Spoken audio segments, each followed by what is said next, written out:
I am John Welch, Executive Director of the Brazilian American Chamber, and on behalf of the Chamber, we wish you all health and safety in this difficult time. Thank you for coming. I wanted to especially thank the sponsors of the event, Banco Bradesco and the Financial Times. In addition to welcoming you all, I wanted to point out some dignitaries that have joined the discussion. First and foremost, our President Simone Morato from Banco Safra, Ambassadors Enio Cordeiro from the Consul General in New York, and João Genés de Almeida of the Permanent Mission of Brazil at the United Nations.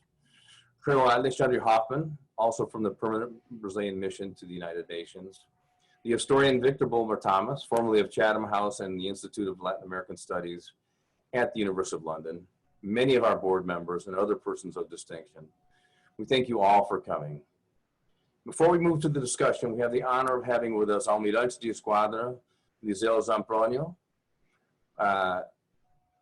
who will make a few comments before we play the national anthem of the United States and Brazil.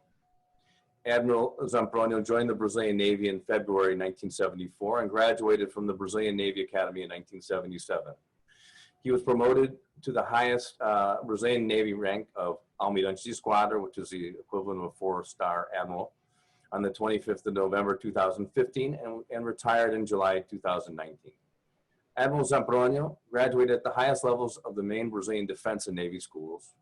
He assumed many leadership positions in his more than 45 years of service, including military attaché in South Africa, Director of Civilian Personnel of the Navy, Director of Naval Systems Analysis, Commander of the Brazilian Naval Air Force, Commander of the Southeast Naval Patrol Group, Commander of the 8th Naval District, Commander-in-Chief of the Fleet, General Secretary of the Navy. Admiral Liseu was also assigned by the President of Brazil more recently as Military Advisor of the Permanent Mission of Brazil in the United Nations in New York for 2 years, effective in August of 2019. Almirante. Pois não. Good afternoon, everyone. First, I would like to congratulate the Brazilian American Chamber of Commerce for the initiative to organize this event, and thank you for inviting us to participate. It's an honor for the Office of Military Advisor of the Permanent Mission of Brazil to the United Nations to give support, and for me personally, to say a few words at the opening. In this atypical year, with New York walking very carefully in the resumption of the activities due to the sanitary measures in force and to preserve the safety of all, we couldn't have the traditional reception in commemoration of the Day of Independence of Brazil, organized by the Consulate General of Brazil in New York, in partnership with the Chamber of Commerce and support of the Office of the Military Advisor. In its form, the Consulate General held yesterday morning on the Independence Day a floral opposition on the statue of José Bonifácio de Andrade Silva, considered the patriarch of independence of Brazil, with limited presence of guests, as required by the safety standards in vigor. Today, also in honor of the 198th anniversary of the Proclamation of Independence of Brazil, we will have in this virtual event the opportunity to remember or even know historical aspect of our independence, brought by Professor Dr. Jerry Dávila of the University of Illinois, who I thank in advance for the presentation that we'll make. On this occasion, I would like to greet everyone who have attended this event. The presence of each one brings a special shine to this video conference. Without further delay, I return the floor to Mr. John Welch, who will conduct the program. Thank you very much. Thank you very much, Almirante. And now I'm going to play the national anthems of both countries. 1 second.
vidas de povo heróico brado retumbante. E o sol da liberdade em raios fúlgidos brilhou no céu da pátria nesse instante. Seu penhor dessa igualdade conseguimos conquistar com braço forte. Em teu seio, ó liberdade, desafia o nosso bem da própria morte. Ó pátria amada, salve, salve, Brasil, um sonho intenso, um raio vívido, de amor e de esperança a terra desce. Sem teu formoso céu risonho e límpido, a imagem do cruzeiro resplandece. Gigante pela própria natureza, és bela, és forte, pávido, conosco, e o teu futuro espelha essa grandeza, terra adorada, entre outras mil és do Brasil, ó pátria amada, dos filhos desse sol és mãe gentil, pátria amada, Brasil.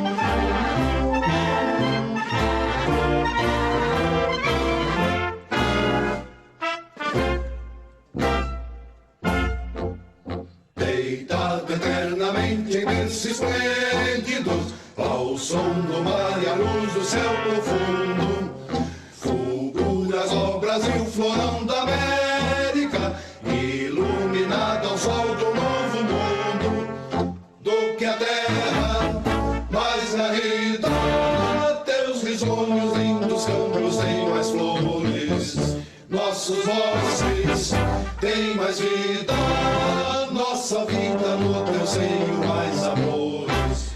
Ó pátria amada, salve, salve, Brasil de amor eterno, seja símbolo, o lar para o que ostentas estrelado, e diga o verde louro desta flâmula, paz no futuro e glória no passado. Mas segues a justiça clava forte, verás que um filho teu não foge à luta, nem tem ninguém te adora a própria morte, terra adorada, entre outras mil és do Brasil, ó pátria amada, dos filhos deste sol, és mãe gentil, pátria amada, Brasil.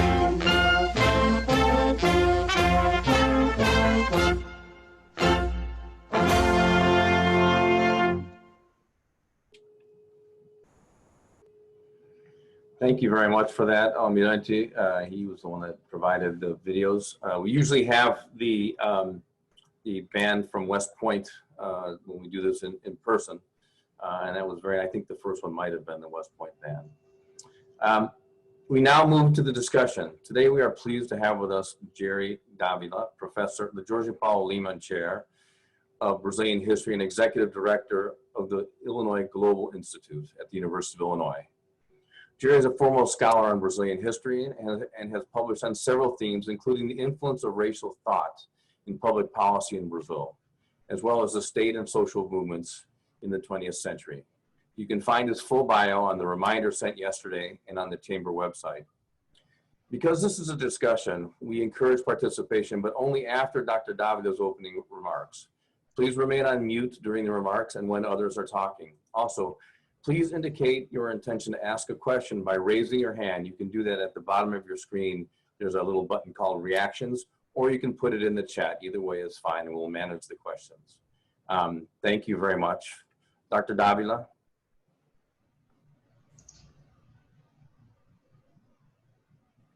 You're on mute. Reminding myself to unmute myself. Well, it's a real pleasure to be here with all of you today, and I'd like to thank John for the kind invitation to facilitate this discussion. And I'd like to approach it in that spirit by speaking relatively briefly, recognizing that there's very little that I can say about the process of Brazil's independence that that would be new to the group that's gathered here. So instead, what I wanted to do is concentrate my remarks on a few questions around the context of Brazil's independence and what that independence situated in its Atlantic and American worlds, what it provokes us to think about, both about those worlds and about Brazil. And the first thing that I want to stress is how significant the connections between Brazil and empires in Africa was at the beginning of the 19th century, and in particular in the context of independence. All of us still feel vividly the cost of the fire at the National Museum in Rio that coincided with its bicentenary as a major cultural center at the heart of the preservation and interpretation of memory and history in Brazil. Within this tragedy, there are an infinite number of stories. One of them has to do with the African materials collection of the National Museum. That collection dates to the very origins of the museum. In fact, it predates it because in 1811, as João VI took residence or built governance out of Rio, he received a set of gifts from the Emperor of Dahomey, including a throne modeled on the throne of his grandfathers, which formed part of the collection, along with a number of symbolic and military artifacts, many of which were really important examples of late 18th, early 19th century West African metallurgy, and all of which unfortunately were lost. That early connection between sovereigns of West African states is something that continues in the context of independence. So in Brazil's independence in 1822, the acts of recognition of the new Brazilian Empire and its separation from Portugal, these of course are really significant milestones in the history of any country's independence.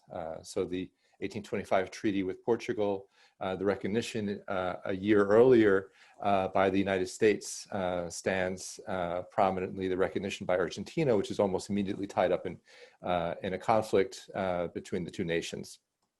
And within this, the Emperor of Benin in 1824 sent an ambassador to Rio to establish diplomatic relations with the new country. At the same time that Brazil pronounced independence, a group of leading figures in Angola also traveled to Rio, seeking to tie the other Portuguese colony to Brazil in the context of Brazil's independence. This was such a significant event in the context of both early independent Brazil, but also in the process of negotiating independence, the independence treaty with Portugal, that 1825 treaty, the third article, specifies that Brazil would not take on any of the territories claimed by Portugal, rupturing that prospect of Angola becoming a part of the Brazilian Empire.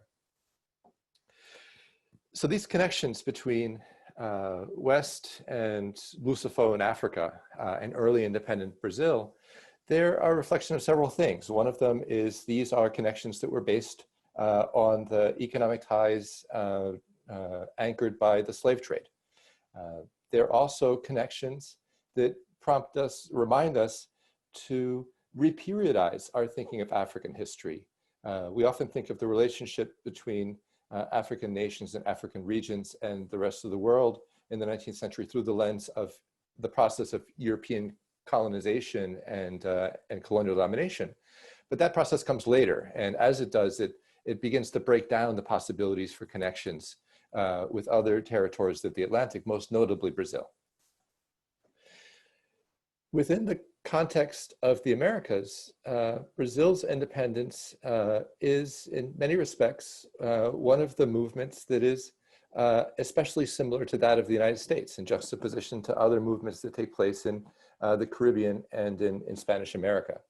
And one of those really important continuities is that there's very little disruption of the political and economic structures of both territories in the context of their independence. And we would contrast this to Haiti, right, which is a country that gains its independence in a process that entails a full social revolution that overthrows the institution of slavery. And here the continuity and the continuation of slavery in the early American Republic and in the early Brazilian Empire are both characteristics of that continuity, and ones that are very consequential. Remarkably, neither the US Constitution nor the Brazilian Constitution of 1824, drafted by José Bonifácio, makes mention of slavery, despite its significance as one of the major forms of social and labor organization in both countries. By contrast, in the countries of Spanish America that gained their independence around the same time, the abolition of slavery is integrally related to this process of independence and of state formation. In many countries, the initial constitution abolishes slavery, even if it takes time for that abolition in the constitution to play out in practice. And in other cases, shortly after independence, slavery is abolished. And that process of abolition of slavery in Spanish America is one that's accelerated by the cycle of political and armed conflict that shapes much of the early history of Spanish America. And that early Republican history in Spanish America of civil wars and political unrest is one that we treat as a sign of disorganization at our peril, that instead what that political violence reflects is the intensity through which people are competing over ideas. So much so that in the early 19th century, Latin America, the United States, and in Brazil stand out in the Western world as the places where ideas of liberalism are at their most in play, especially in the context of a world in which there's a conservative restoration across much of Europe. Now, that contrast between what takes place in Spanish America and what takes place in Brazil, which we all understand produces this remarkably different territorial outcome in which Brazil holds together as a territory, is one that nonetheless is also anchored by something that's strikingly similar to other parts of the Americas, which is that the political stability and territorial integrity of Brazil nonetheless is accompanied by the formation of very loose and oftentimes not very far-reaching institutions and national practices. And this is something that some historians talk about in the terms of unfunded mandates, that if we look at the kinds of obligations that the Constitution of 1824 or the subsequent legislation at the national level in Brazil places on infrastructure development, on sanitation, on roads, on schools, right? The capacity of provincial and of municipal governments to be able to carry this out is really constrained by a tax and revenue structure that means that it's almost impossible to fund any of the obligations of this process of state formation. So the same way in which the United States or Brazil retain their territorial integrity and in fact expand their effective control of national territory through the absorption of indigenous lands to their wests is a process that accompanies a very tenuous presence of the state, limited in no small part because of the politics of slavery. And it's only in the process of abolishing slavery that we see in the United States the primacy of the federal government as the country's political authority, and following the abolition of slavery, the political cycles in Brazil through which at first the Republican regime seeks to fill the gap that's left by the empire in infrastructure and institution building, a process that then accelerates in the 20th century during the Vargas era and later on. So these are a few thoughts about the American and Atlantic context of Brazil's independence. And one of the things that I come to time and again as I reflect on Brazil's independence, like that of the United States, is how central the question of slavery is, even when that question takes place in the realm of silences, like the silence about slavery that exists in the 1824 Constitution. And so one of the questions that historians work with a lot in the context of constitutional legal history in the Americas and the history of slavery and abolition is the question of the relationship between legal frameworks formed out of liberal ideals and the practice of slavery. And the question is this: does the embrace of liberalism in the form of the 1824 Constitution or the 1789 Constitution of Brazil or of the United States, are these frameworks that mean that inevitably slavery will be incompatible with the practice of that liberal framework? Or is this liberal framework one that is capable of coexisting easily and durably with slavery? So these are questions for which we, in the end, I don't think we will have an answer, but they prompt us to ask further interesting questions about the nature of political formation and legal formation in the Americas, as well as the process through which slavery is eventually abolished in both of these and in other countries. So when we look at the moment of independence of any country, and here Brazil is an excellent example, it provides us with really rich opportunities to think about the world in which that independence is situated, and also the ways in which that world shapes what independence looks like in the context of our countries. So with that, let me stop, and I know that everyone here has a lot of thoughts that I look forward to hearing about as well. Thank you. Thank you very much, Jerry. Remember, if you do have a question, please raise your hand, or maybe we can open up. We just have quite a few people on, so it's sort of hard to manage if we open the microphones for everyone. But let me ask a question of you, Jerry, first, just to get things rolling a little bit. And it really goes back to our discussion of last week. There was a movement in Brazil that predated this independence. It was very similar to the U.S. rebellion against the crown for taxation without representation, and that is the Inconfidência Mineira. And even though it was only tried to be limited to Minas Gerais, they wanted to secede. The question is, that seems to me a place of departure, where you had something that looks very similar to a rebellion against overt taxation by the crown, but it was resolved in a completely different way. Would you talk a little bit about that? I think it has to do with the status of people that were born in Brazil as opposed to in the United States, compared in their rights and so forth. Please, because I think this certainly is a precursor to what happened later that was a little less problematic, I would say. I'll leave it to you. Thanks. No, that's a really good question, and I will confess on a personal note that the Inconfidência Mineira was one of the episodes in Brazilian history that first motivated me to ask the kinds of questions that prompted me to pursue research in Brazilian history and the work that I do now. And so it's I think that it's a subject that holds a lot of possibilities for us. And among those, the Inconfidência Mineira, right, is a movement that is very closely linked to that first wave of political and ideological challenging by Creole peoples in a situation of kind of frustrated economic and social mobility against the structures of European colonialism. And in this sense, there is a great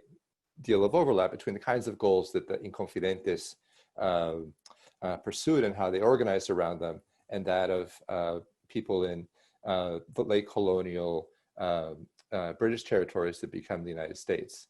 Right? So much so that the Inconfidentes correspond with Thomas Jefferson. Right? This is not an uncommon kind of connection to see among people who are engaged in anti-imperial or decolonial political activism in the Atlantic world in this age of revolutions.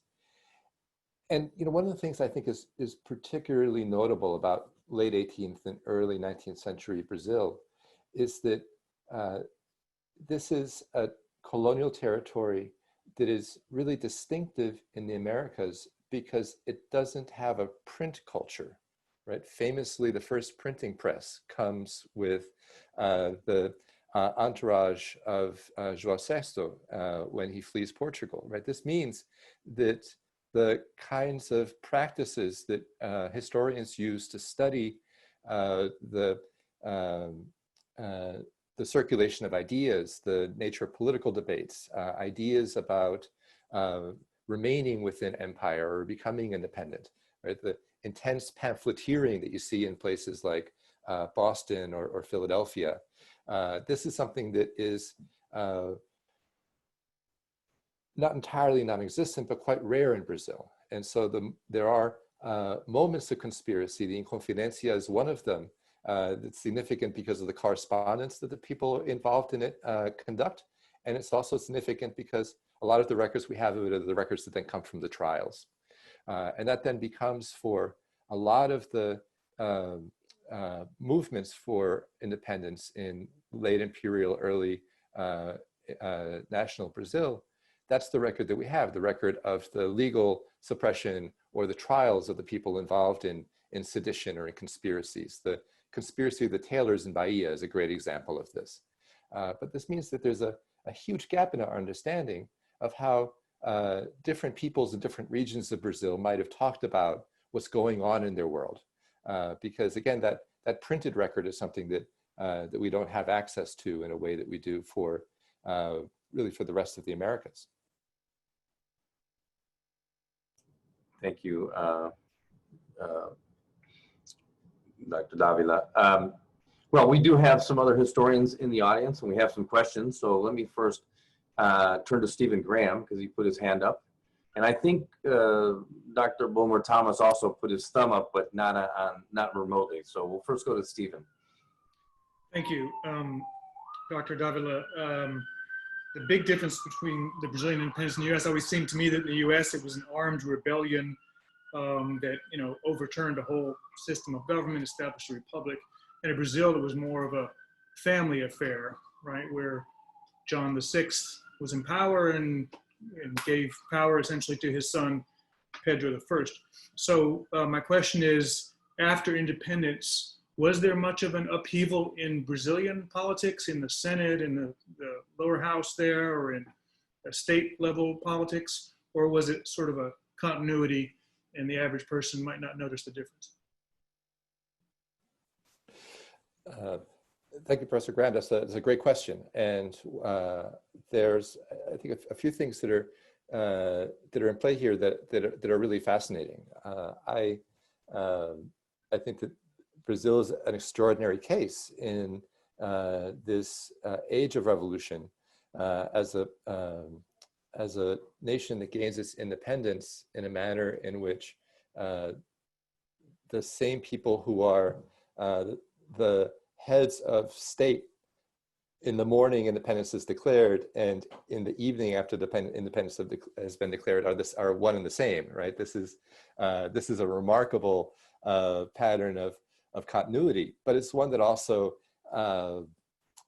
it prompts us then to look at where we find the discontinuities, right? And these are ones that take place across a Portuguese Atlantic system, right? Where there are debates in Portugal, debates that I alluded to briefly in Angola, and tensions in Brazil as well, right? So to the extent that, so one thing that I would say distinguishes independence in Brazil is its non-ideological character, right? That this isn't the triumph of a group that is ideologically opposed to the nature or form of the state as configured in the empire that it's a part of.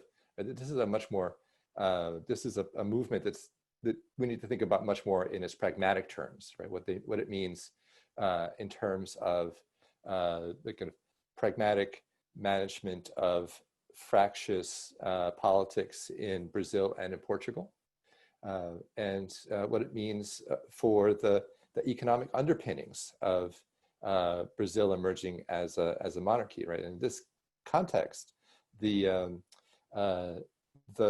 role of merchant capital plays an enormous role in Brazil's independence that now is actually very similar to the role that it plays in places like the United States or other parts of Latin America. And the capacity of merchants, much of whose capital is connected to the circuits of the slave trade, again, as it is for many territories, including the United States, right? That ability to underwrite a independent Brazil is one of the major structural elements that makes it possible for this movement, this act for independence, and then the capacity to sustain that independence in the early years of establishing diplomatic recognition and eventually the treaty with Portugal. Well, thank you again, Jerry. Let me now call on Victor Bulmer Thomas. Whether even if you didn't raise your hand, I'm calling on you. I think you've done that to me a couple of times over the years. But Victor, do you have anything to add to this? Thank you. John, it's so good to see you. And let me just raise the question of why Brazil chose to call itself an empire. If you think of those countries in the Americas that became independent around that time, Mexico chose to call itself an empire, but the context was the annexation of Central America, so you can see why they might have done so. Haiti chose to call itself an empire, but the target was clearly French and later Spanish-controlled Santo Domingo. But here you have a Brazil, which, as you said in your very interesting remarks, was foregoing the opportunity to participate in colonization of Africa, declaring itself an empire. And I'm thinking, was there any debate about that? Why not just call it a monarchy? That's a great question. And first, it's a real pleasure to be able to participate together in an event. And I would actually like to hear your impressions of this question as well. And I think that the contrast with Mexico is a really illuminating one. So Agustín de Iturbide, the general who leads the armies at first against independence when it's championed by more radical grassroots movements headed by priests like Miguel Hidalgo and José María Morelos, right? Later switches sides in the context of changing politics in Spain, right? And becomes the military commander of the movement for independence of Mexico. And independence achieved, he does the opposite of what his peer in the United States, George Washington, does, and proclaims himself emperor. Now this is a disastrous moment politically for Mexico and personally for now Emperor Agustín I of Mexico, who is almost within less than a year is overthrown in a way that results in the breakaway of Central American republics. The difference between Agustín and Pedro is that Pedro is uniquely a monarch of a royal family, right? And so the symbolic and political legitimacy of his role is something that is established and accepted, and it becomes one of the underpinnings, right, of political culture and political identity in early imperial Brazil, right? And so much so that the 1824 Constitution it creates a constitutional monarchy in which the role of Pedro I, the regency, and then Pedro II becomes a central force with enduring resonance in Brazilian politics well after the end of the empire. Now, the question of a monarchy or an empire, the distinction between those, that I don't know, and I would welcome what thoughts you might have. Well, I'm not an expert on this like you are, but I wonder whether it's simply the psychological thing of if you've grown up in an empire, your father is emperor, it's almost like a downgrade. It's like a general calling themselves major or colonel or something like that. There doesn't seem to be any territorial implications about using the word empire in the way that there were in Mexico or in Haiti or in other parts of the world which chose to call themselves empire. I'm not an expert on African history, but when Dahomey or Benin called themselves an empire, I imagine they had territorial ambitions. As far as I know, Brazil didn't start out, although later on, of course, it had territorial ambitions, but it didn't start out with the ambition to seize great chunks of South America or anything like that. So I've always assumed it was just a sort of family psychological thing, but that may be too naive. Or perhaps it left a hierarchy to his father, and then when he assumed the crown of Portugal, that was kind of an upgrade. Perhaps, I don't know. That's me speculating. You're better at this. I do have another question for Jerry. Maybe talking a bit about the pressures for declaring independence on Dom Pedro and José Bonifacio's role in this and how it was managed. It was not as peaceful as many assume. Maybe you can talk a bit about that. And certainly, I have another follow-up question as well that pertains to slavery. Sure. Well, very briefly, the pressures on the co-kingdom of Brazil and Portugal, right? So as almost everyone in this conversation certainly knows, and for those of you kind of coming into Brazilian history, Brazil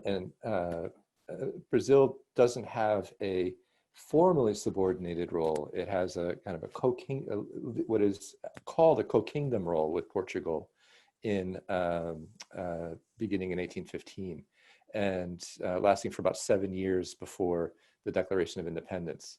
Now, with the departure of João VI to Portugal, it's clear from that point on that a Declaration of Independence it's clear within the royal family and within governing circles, the Declaration of Independence is a political option, right? That keeps things in the family, and is one that can provide an alternative to suppressing more radical or rival factions or claims on power. But the independence process, as John says, is not one that's without violence. To the contrary, a lot of that violence is concentrated on actions by either small merchants and landowners against larger merchants, many of whom are Portuguese. And so this exodus of Portuguese merchants under the persecution of literally of mobs, right, in the context of independence, is something that we see in Spanish America. We see it in the United States, right? To the extent that these merchants from the mother country or from the core of the empire are the major sources of capital, which means that this is the people everyone owes and who have then the kind of influence that brings,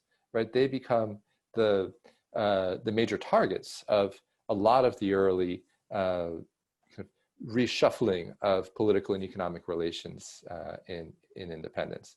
But this also shows us that just as much as this is a very important factor in late colonial Spanish America, that the tension between Creole and Portuguese-born peoples is something that is definitely present both at the moment of independence and in the decades that precede it. Thank you. Another question. We wouldn't want to forget about the role of Dona Leopoldina. She would be our person of the year if we were around back then. Maybe you could speak to her effort in all this, especially with Jose Bonifacio. Sure. Well, so it's Dona Leopoldina and Jose Bonifacio who are at the court in Rio at the moment that the independence is proclaimed. And to the extent that we need to recognize both Leopoldina and Jose Bonifacio's roles, Bonifacio, of course, is the person who creates or is the main intellectual architect of the legal framework of the empire. And for that matter, what we would have to call by any measure a very successful architecture, right? It's one that lasts for the better part of the century, certainly to be the author of a political framework in the New World, and for that political framework to outlive you in the early 19th century is a fairly rare achievement, including in the United States. So that that relationship, right, of the role of the court and of the capacity to envision a political alternative, right, to establish a clear governing alternative to Brazil's role as a colony. I think that there's a lot there that's really fascinating, right? It's one thing to, in the age of revolutions, replace a monarchy with a republic. It's another thing entirely to replace an empire with another empire with the same royal family, and to create a new legal framework that's capable of sustaining that. And of course, all of this takes place at a moment in which, as you know, Pedro I is in Sao Paulo, right? So the Grito de Ipiranga isn't at the core of the empire, it's in one of its peripheries at the time. I'm sorry, I gave you the wrong instructions how to raise your hand. You do it in the participants. Thank you, Dr. Graham, for that. But I'm going to keep going unless no one else has a question. Going back to Jose Bonifacio and Leopoldina to a certain extent, Dom Pedro II was educated by Jose Bonifacio, and it really provides a very strong link between the two emperors. Many have described Dom Pedro II as really extraordinary leader. He went to the United States, visited the United States right after the Civil War, and actually he was on the ballot. Somebody put him on the ballot in the United States and got a couple votes. But can you talk a little bit about that transition and then maybe some implications for modern day Brazil? Also, I have an ancillary question. Why did it take so long for Brazil to get rid of slavery? The United States was late. We took a huge bloody war, whereas the Caribbean, as Victor has pointed out to me many times, and England had already banned trade slavery. So there's a lot of questions there, so I'll leave it to you. Sure. So this question of the abolition of slavery in Brazil is, I think it raises enormous questions for our understanding of slavery and of political and economic history for Brazil, but for the Americas and for the world.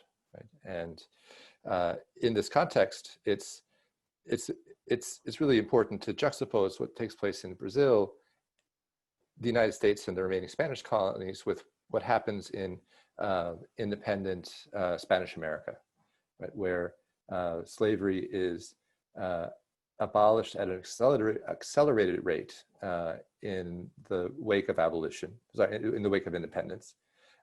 It takes place very quickly after independence, in part because in the political and military mobilizations of different groups that are competing with each other in countries like Argentina or Colombia, slavery is the mobilization of enslaved peoples with the promise of future liberty is one of the major ways in which you raise troops. Right? And that means that the claims that people either as combatants or in slavery can make on different factions is something that speeds abolition. So what this does is that approach reminds us of the importance of looking at abolition, not just through the process of national political debate, but through the kinds of mobilizations that people in slavery are engaged in. And this pattern of mobilization, particularly mobilization in the context of armed conflicts, is something that's really significant. So in Brazil, the Guerra da Farroupilha, right, the Ragamuffin War, which is a kind of a secessionist movement in the south of Brazil, Rio Grande do Sul, had a large cadre of combatants who were enslaved. Some were free people of color, the Lanceiros Negros, who fought on behalf of Rio Grande do Sul, and they were massacred after the war. But the potential in their case for pushing for abolition is something that we see repeated again in the aftermath of the Paraguayan War, when combatants who have gained their liberty because they've participated in the war, the experience of veterans in the armed forces who have fought with enslaved peoples makes the army one of the key abolitionist institutions in Brazil, as it does in the United States in the context of the U.S. Civil War. And in the context of the U.S., we think about the actions of people like Lincoln and of Frederick Douglass, but what's less visible and equally powerful is what some historians call the general strike of the slaves, taking place throughout the South during the Civil War. And so this process of self-emancipation in the context of an armed conflict, right, is what plays in very different kinds of ways across the Americas, but especially in Brazil and especially in the United States, a pivotal role in shaping the process of abolition. Thank you very much. Now we have Leona Foreman, the founder of the Brazil Foundation, would like to make a question. Leona?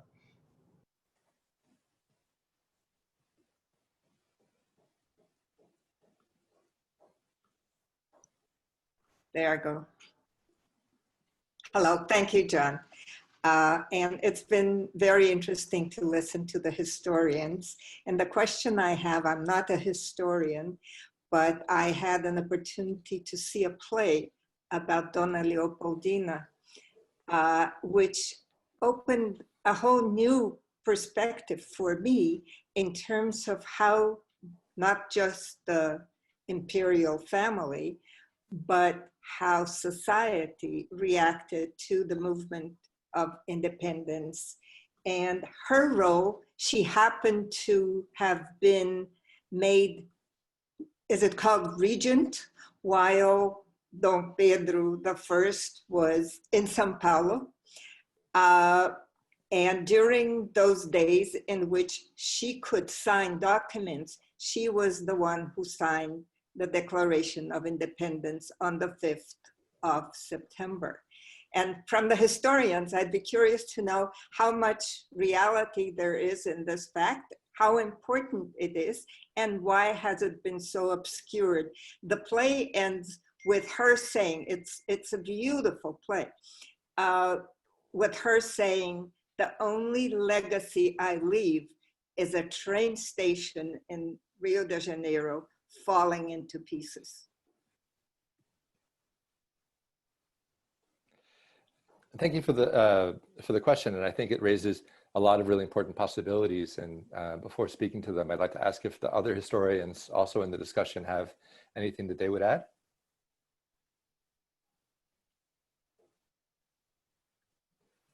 I'm actually not a historian. I teach finance. Scholars of history or of finance? I think anyone that deals with Brazil has to be an historian. I mean, certainly, but my history in Brazil really started after the Republic that I had to really understand, because I wrote about the ensilamiento and things like this. But it was an interesting story. I think, Leona, you told me yesterday that also it wasn't a horse that Don Pedro was on, it was a mule. It was a mule. So, I have no ability to speak to the veracity of any of this. So. And he wasn't feeling very well, so he wasn't very excited with the whole perspective of having to declare something. I think. Go ahead. No, you have the answers. I don't. I've heard this account of the mule as well, though I don't know the details. So that's a good question. And I think to get to the larger and underlying, and I think a really significant question here, right, is that the ways in which histories of state formation are configured, you can go hundreds of pages and only see men as protagonists, right? And if there's anything we understand from the study of history, is that that is surely an inaccurate representation. And yet the study of women's participation, even elite women's participation in political movements like this one, are somewhat hindered by two factors. One of them is that that process of formation of a historical narrative that's part of the integral to the early process of state formation, which emphasizes the role of men as political actors, right? Something that these early constitutions make unambiguously clear, right? And that exclusion of women from constitutional frameworks throughout the Americas is something that's not automatic. It's something that is, in a sense, a gendered achievement of the men who are sitting in the room. Right? And yet, when we see some of the very clear examples of the historical protagonism by women in integral or in proximate roles to state power, what we then see is, we see a different political configuration. And here I would turn to Princess Isabel, right, who similarly is remembered for signing the Declaration of abolishing slavery in 1888. But what's less visible is the role that the political role that she plays within Brazil in the decades that precede that. Right? So Pedro II, he has a central political projection in Brazil. He also has this really outsized international projection. I can't think of a 19th century Latin American head of state who has the kind of resonance outside of Brazil that Pedro has. His presence at the 1876 exposition, or his role as the person inaugurating the use of the telephone at that exposition are good examples of that. The fact that he's traveling to Europe at the moment when Isabel signs the Lei Áurea is another example. And yet Isabel's role in this structure of governance of late imperial Brazil is one of touring the country, inaugurating public works, right? One of the really rich collections of photographs of life in 19th century Brazil is the photography that takes place accompanying her and the Conde Deus travels for political and commemorative events, and in particular the inauguration of the improvements of the bay or other kinds of activities that are taking place around the country. And so she's someone who has a degree of interlocution, a familiarity with Brazil across regions that I would say is probably quite rare among anyone in Brazil of the late 19th century. And though I can't speak in detail to the integral nature of this within national or imperial politics, the relatively unique perspective that she could bring, both within the court and within within other circles of government is one that has to have been tremendously significant. Wonderful. We're getting towards the end of our discussion. I was going to make the quick comment before we started talking about the role of both Leopoldina and Isabel, which is extraordinarily interesting, is that you have to pick a date to celebrate independence. I mean, the United States picked the day of the Declaration of Independence, but certainly, as you said, Jerry, that 1785 was sort of an important date, and it was sort of ongoing. And I would probably say that, and I learned this while living in Canada, that the War of 1812 really was the thing that really consummated the U.S. independence from England. And that's your description of the sort of a number of different events that led up to the final independence of Brazil, I think is, and the characters that were part of that. So let me thank you all for coming. And unless anyone has another question, thank you again. And we wish you all the health and safety at this difficult time. I want to particularly thank Dr. Dávila and the Almeirenses for their interjections. Thank you very much. There was a great discussion. Thank you for all that participated. And please note that we have our next webinar next Tuesday at 10 a.m., the 15th of September, on the recent natural gas reforms in Brazil. Until then, stay healthy and in good spirits.